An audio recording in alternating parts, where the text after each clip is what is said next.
Bahujan Samaj party SC వర్గీకరణపై స్పష్టమైన వైఖరి వెల్లడించాలని ఎంఆర్పీఎస్ జిల్లా కన్వీనర్ ఆరిళ్ల మల్లేష్ మాదిగ డిమాండ్ చేశారు. ఆదిలాబాద్ జిల్లా కేంద్రంలోని స్థానిక ప్రెస్ క్లబ్లో ఏర్పాటు చేసిన మీడియా సమావేశంలో ఆయన మాట్లాడారు. ఈ నెల 7న తెలంగాణ రాష్ట్ర పర్యటనలో భాగంగా హైదరాబాద్లో నిర్వహించే తెలంగాణ భరోసా సభకు బీఎస్పీ అధినేత్రి మాయావతి వస్తున్నారని అన్నారు. ఎస్సీ వర్గీకరణపై తమ పార్టీ తరపున స్పష్టతనివ్వాలని పేర్కొన్నారు. 29 ఏళ్లుగా తెలుగు నేల మీద సామాజిక న్యాయ సూత్రమైన ఎస్సీ రిజర్వేషన్ల వర్గీకరణ కోసం మాదిగ ఉపకుల పోరాటం చేస్తున్నాయన్నారు.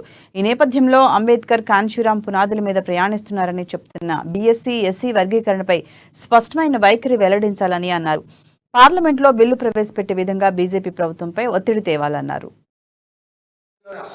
బహుజన్ సమాజ్ పార్టీ నిర్వహిస్తున్నటువంటి తెలంగాణ సభకు గౌరవనీయులు బీఎస్పీ అధినేత మాయావతి గారు ఈ యొక్క సభకు హాజరవుతున్న నేపథ్యంలో ఎస్సీ రిజర్వేషన్ల వర్గీకరణ కోసం తెలుగు నేల మీద 29 సంవత్సరాలుగా జరుగుతున్నటువంటి ఏదైతే మాదిగ మరియు ఉపకులాల పోరాటం ఉందో దీనికి ఈ దేశంలో ఉన్నటువంటి అన్ని రాజకీయ వామపక్ష పార్టీలన్నీ కూడా మరియు ప్రజా సంఘాలు మరియు ప్రజాస్వామికవాదులు ముక్త కంఠంతో ఏకీభవించినటువంటి నేపథ్యంలో ఈ యొక్క బహుజన్ సమాజ్ పార్టీ కూడా ఈ యొక్క ఏదైతే అంబేద్కర్ కాన్షీరాం పునాదుల మీద సామాజిక సూత్రాన్ని విస్మరించకుండా మరియు ఎస్సీ రిజర్వేషన్ల వర్గీకరణకు వారి యొక్క పార్టీ వైఖరిని స్పష్టంగా వెల్లడించాలని ఎంఆర్పీఎస్ గౌరవనీయులు